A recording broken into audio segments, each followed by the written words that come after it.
오늘 우리에게 주신 하나님 말씀은 예레미야 6장 1절부터 15절까지의 말씀입니다. 예레미야 6장 1절부터 15절까지의 말씀을 함께 보시겠습니다.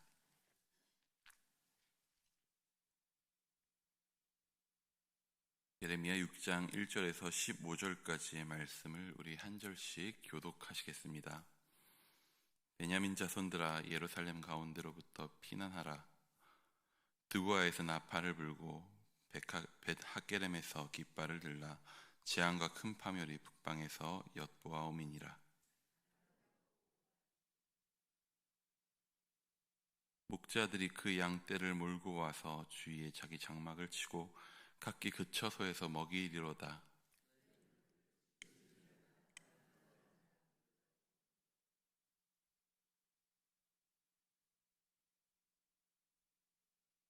일어나라, 우리가 밤에 올라가서 그 요새들을 헐자 하도다. 이와 같이 말씀하라. 너희는 나무를 베어서 예루살렘을 향하여 목책을 만들라. 이는 벌받을 성이라. 그 중에는 오직 포악한 것뿐이라.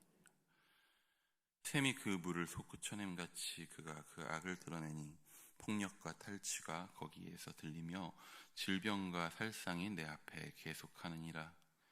한기를 받으라. 그렇지 아니하면 내 마음이 너를 싫어하고 너를 황폐하게 하여 주민이 없는 땅으로 만들리라. 만군의 여호와께서 이와 같이 말씀하시되 포도를 따듯이 그들이 이스라엘의 남은 자를 말갛게 주우리라. 너는 포도 따는 자처럼 내 손을 광주리에 자주자주 놀리라 하시나니 누구에게 경책하여 듣게 할고 보라, 그 귀가 할례를 받지 못하였으므로 듣지 못한도다. 보라, 여호와의 말씀을 그들이 자신들에게 욕으로 여기고 이를 즐겨하지 아니하니 그러므로 여호와의 분노가 내게 가득하여 참기 어렵도다. 그것을 거리에 있는 아이들과 모인 청년들에게 부으리니 남편과 아내와 나이 든 사람과 늙은이가 다 잡히리로다.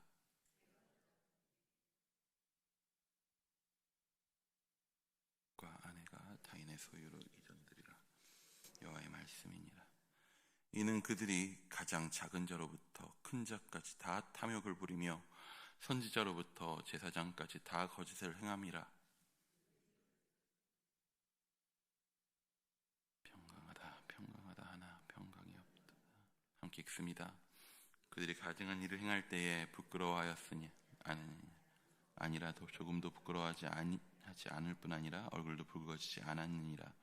그러므로 그들이 엎드러지는 자와 함께 엎드러질 것이라.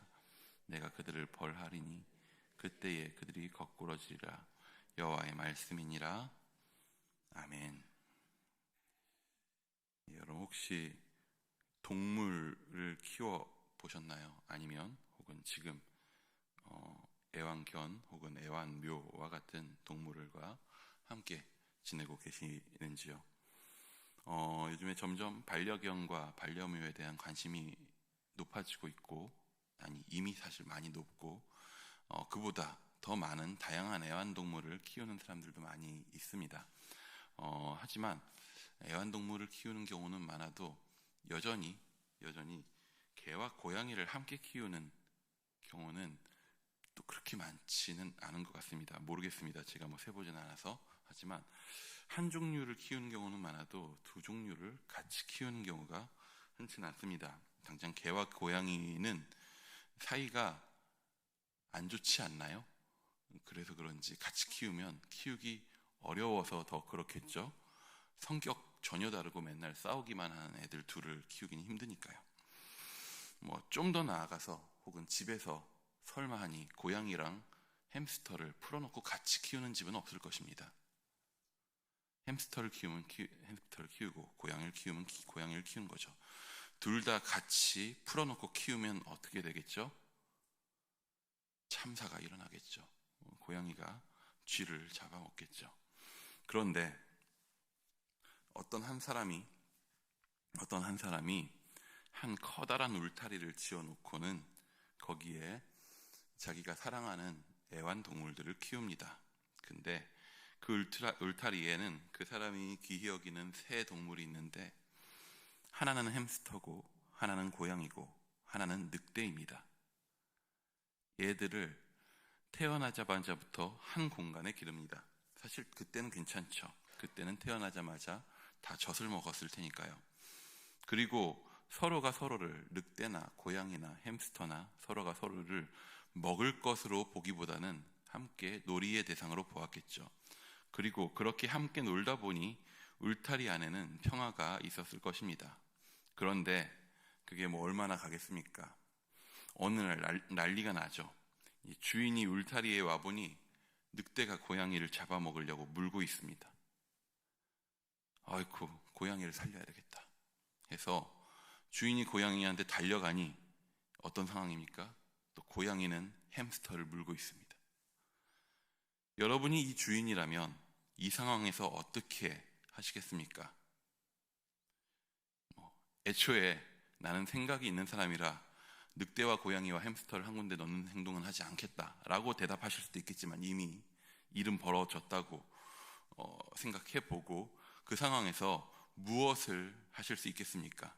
비난할 시간이 없습니다. 지금 위급합니다. 내가 아끼는 3마리의 동물이 지금 위급한 상황에 있습니다. 여러분 어떻게 해야 할까요? 일반적으로는 가장 약한 쪽부터 구하는 것이 맞습니다. 가끔 차를 타고 가다 보면 자동차 뒷면에 아이가 타고 있어요 라고 하는 문구가 있죠. 그 문구의 의도가 내가 아이가 있다고 자랑하는 게 아니죠. 뭘 의미하는 거죠? 사고가 났을 때에 아이라고 하는 존재는 작고 약하기 때문에 이 눈에 띄지도 않고 자신을 드러내지도 못하고 위험 상황에 가장 생명을 유지하기도 어렵기 때문에 약한 존재부터 빨리 구해내야 되기 때문에 그런 스티커를 붙이는 거죠. 늑대가 고양이를 물고 고양이가 햄스터를 물고 있다면 가장 먼저는 누구를 구해야 됩니까? 햄스터를 구해야 돼요. 햄스터는 회복도 안 되고 곧장 죽을 수 있거든요. 그리고 나서 또 고양이를 구해야 되겠죠. 고양이가 햄스터를 입에서 놓게 하고 고양이를 늑대 입에서 구해야 하는 것, 이것이 예레미야 이전까지 유다에 대한, 이스라엘에 대한 하나님께서 하신 방법이라고 할 수 있습니다. 예레미야 이전의 선지자들은 유다의 죄악에 대해서, 이스라엘의 죄악에 대해서 고발하되 그들이 주어진 율법을 지키지 않는다라고 하는, 그들이 법을 위반했다라고 하는 사실을 고발합니다. 율법을 지키지 않는다는 것은 그들을 자기 백성 삼으신 하나님과의 관계를 저버리고 있다라고 하는 것이죠. 그 중에 대표적인 2가지로 꼽는 것이 뭐냐 하면 하나님을 두고 이방신들을 섬기는 일이고요. 또 한 가지는 그에 이어서 자기 형제를 돌보지 않는 것, 돌보지 않는 것을 넘어서 자기 형제를 해치는 것, 이 2가지가 대표적인 율법을 어긴 모습으로 드러납니다. 율법은 형제, 즉 유다가 자기 민족을 서로 돌보는 것에 대해서 굉장히 적극적인 방안들을 제시할 정도로 화목한 것에 대해서 관심이 많습니다. 애초에 율법을 둘로 정리하면 무엇이라고 하죠? 첫 번째로는 하나님 사랑이고 또 하나는 무엇입니까? 이웃사랑입니다. 그래서 대다수의 선지자들이 이스라엘을 향해 이 2가지를 고발하는 거죠. 늑대가 고양이를 물고 고양이가 쥐를 물고 있을 때 선지자가 와서 고발하는 것입니다. 그 고양이는, 그 햄스터는 너를 길러주고 살려준 너의 주인이 귀히 여겨 너와 함께 살게 한 햄스터다. 너의 욕망과 탐욕을 위해서 그를 잡아먹어서는 안 된다. 사실 따지면 예레미야 이전에 있었던 선지자들의 선포는 이런 것과 비슷했습니다. 그런데 울타리 안에 늑대가 10마리 있고 고양이가 20마리 있고 햄스터가 30마리 있다고 합시다. 이들 중에 이젠 아무도 주인 생각은 하지 않고 모두가 서로를 물고 물리고 자기 배를 채우려 폭력을 행사하는 상황이 가득해져 버린다면, 어느 누구 하나도 물고 물리는 관계에서 빠져 있지 않고 모두가 자기 탐욕을 위해서 서로 물고 있다면 어떻게 해야 할까요? 우리 6에서 7절 말씀을 한번 같이 보도록 하겠습니다. 6, 7절입니다. 시작. 만군의 여호와께서 이와 같이 말하노라.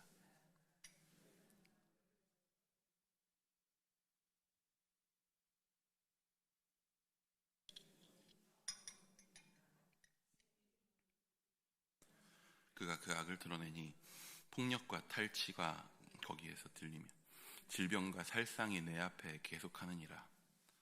하나님은 유다라고 하는 울타리, 예루살렘이라고 하는 울타리에 계속적으로 선지자들을 보내서 얘들아, 주인된 나를 기억하고 자기 탐욕을 위해서 서로를 물어 죽이는 짓을 멈춰라 라고 계속 그들에게 말씀하시고 권면하셨습니다. 그런데 이젠 그 안에 살고 있는 동물들 중 하나도 남김없이 서로를 물리고 있습니다. 심지어는 햄스터를 구하려고 그랬더니 햄스터들마저도 지들끼리 자기 곡식 안 뺏기려고 입에 물고 있는 거예요.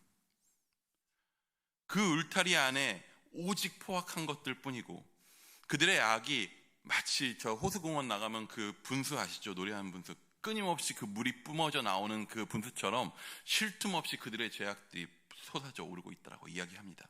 폭력과 탈취가 거기에 가득하고 질병과 살상이 울타리의 주인 앞에 계속 눈앞에 펼쳐지고 있는 것입니다.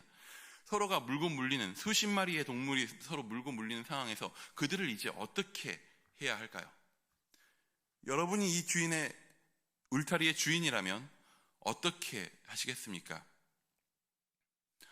오늘 유다라는 울타리와 그 안에 있는 백성들의 주인이신 하나님은 정말 상상을 뛰어넘는 놀라운 방법을 우리에게 보여주십니다. 그게 뭐냐 하면 울타리에 사자를 풀어버리는 거예요. 울타리에 그들이 아예 대적할 수 없는 사자를 풀어버립니다. 오늘 본문에 보면 그 사자들이 예루살렘이라고 하는 울타리 문 앞까지 왔다고 이야기합니다. 울타리의 안을 보면서 사자가 입맛을 다십니다. 사자에겐 그 안에서의 폭력들이 별 감흥이 없어요. 별 의미가 없죠. 그냥 다 먹을 것들입니다. 사자가 근데 게을러가지고 문 앞에서 잘 안 움직입니다. 오늘 그래서 밤이 됐다고 합니다. 그러니까 심지어는 울타리의 주인이 사자한테 이야기까지 합니다. 6절 한 번 더 같이 읽어보겠습니다. 시작. 만군의 여호와께서 이와 같이 말하노라. 너희는 나무를 베어서 예루살렘을 향하여 목책을 만들라. 이는 벌받을 성이라. 그 중에는 오직 포악한 것뿐이나. 지금 사자인 바벨론에게 뭘 이야기하는 거냐면 이 예루살렘이라고 하는 이 울타리를 넘어서 들어가는 방법을 제시하고 계신 것입니다. 이 사자를 울타리 안으로 끌어 넣어 놓겠다라고 하시는 것이죠. 사자가 울타리에 들어갑니다. 그리고 사자가 울타리에 들어가서 날뛰기 시작하면 어떻게 될까요? 난리가 나겠죠. 눈앞에 참상들이 벌어질 것입니다. 사자는 물면 끝난 것입니다. 다 죽는 거죠. 사자는 늑대나 고양이나 햄스터나 가리지 않습니다. 아니, 도리어 햄스터는 먹을 것 정도로도 잘 안 보일지도 모르겠어요. 잘 건드리지도 않을 수도 있습니다. 그런데 생각해보면요, 이 방법이야말로 울타리 안에 있는 동물들을 하나라도 더 살리는 방법일 수 있습니다. 왜 그런가요? 서로 울타리 안에서 계속 물고 물리다 보면, 모두가 거기에 참여해서 물고 물리다 보면 시간이 지나면 100%다 죽어요. 100% 그들 스스로 다 죽게 돼 있어요.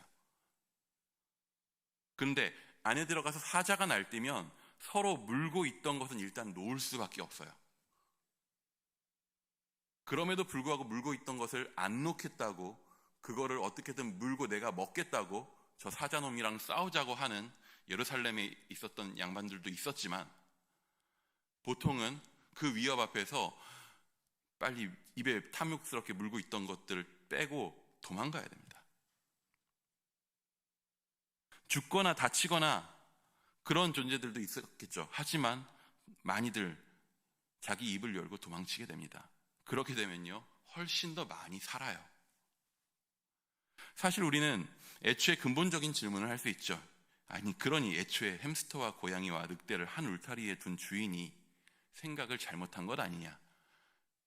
이런 식의 마음으로 하나님께 따지던 이스라엘 사람들도 있었습니다.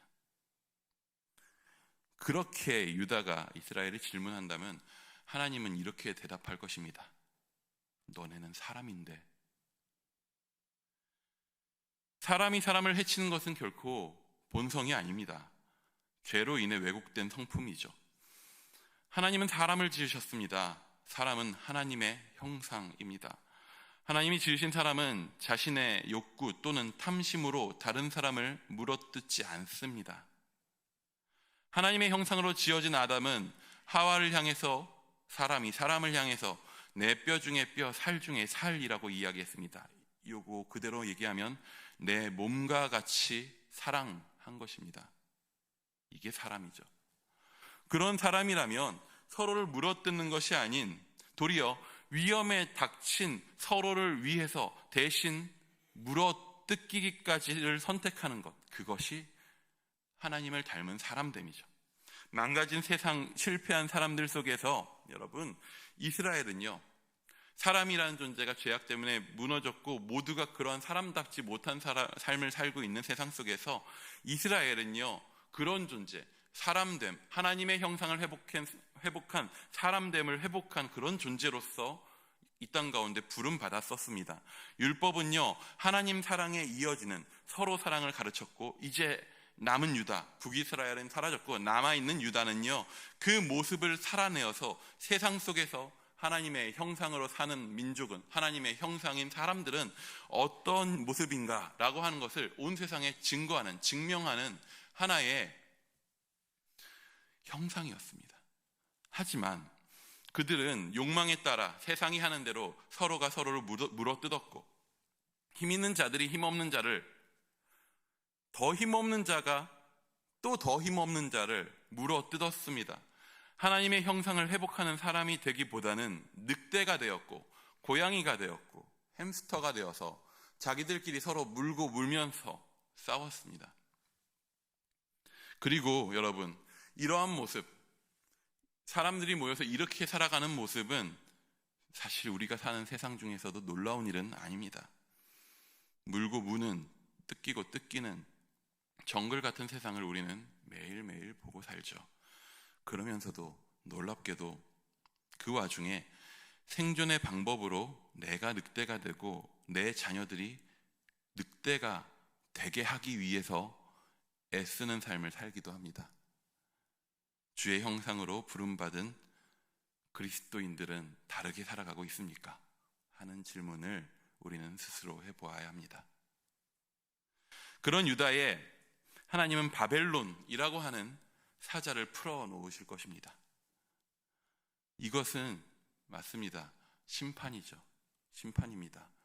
우리의 사자가 들어와서 날뛰는 걸 어떻게 심판이 아니라고 할 수 있겠습니까?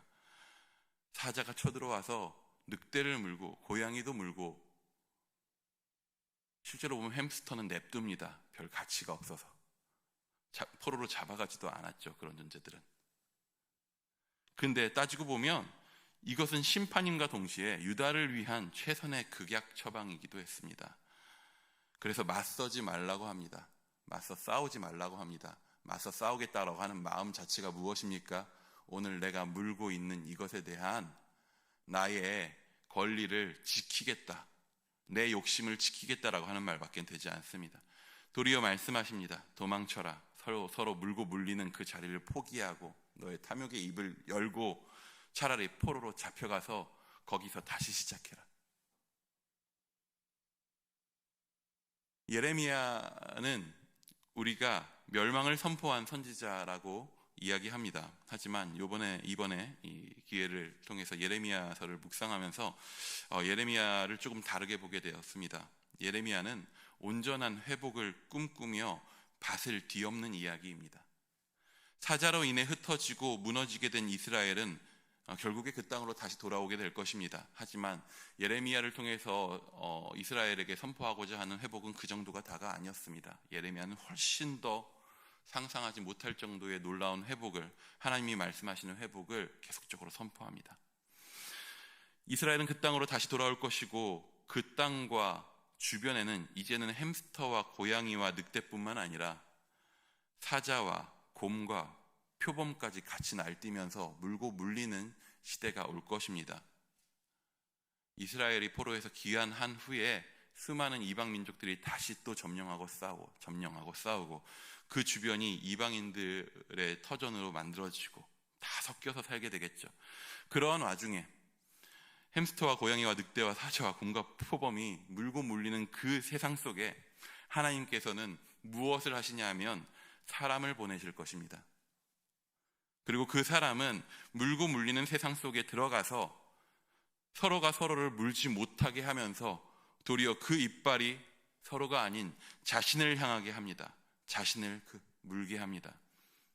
그에게는 햄스터와 고양이뿐만 아니라 늑대와 더 나아가 사자와 곰과 표범까지 소중했기 때문에 그들을 서로 물게 하는 죄의 이빨이 자신을 향하게 합니다.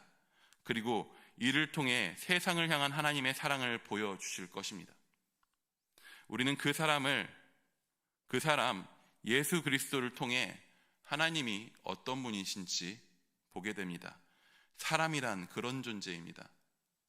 자신이 물어뜯김으로 누구를 무는 게 아니라 누군가를 위해서 자신이 물림으로, 서로를 위해서 자신이 고통받고 고난받음으로 서로를 사랑하는 존재.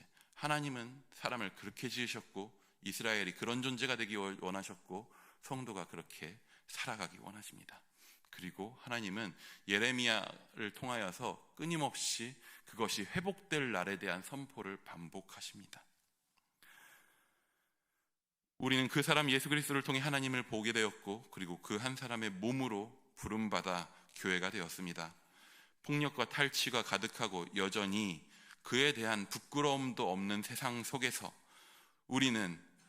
교회된 우리는 어떤 모습으로 살아가며 어떤 모습으로 삶을 대하고 있습니까? 하나님은 이미 우리에게 예수 그리스도라는 답을 보이셨습니다.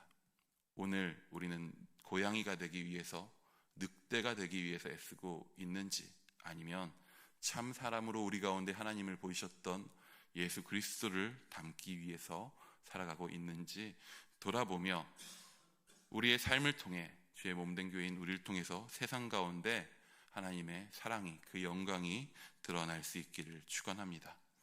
기도하겠습니다.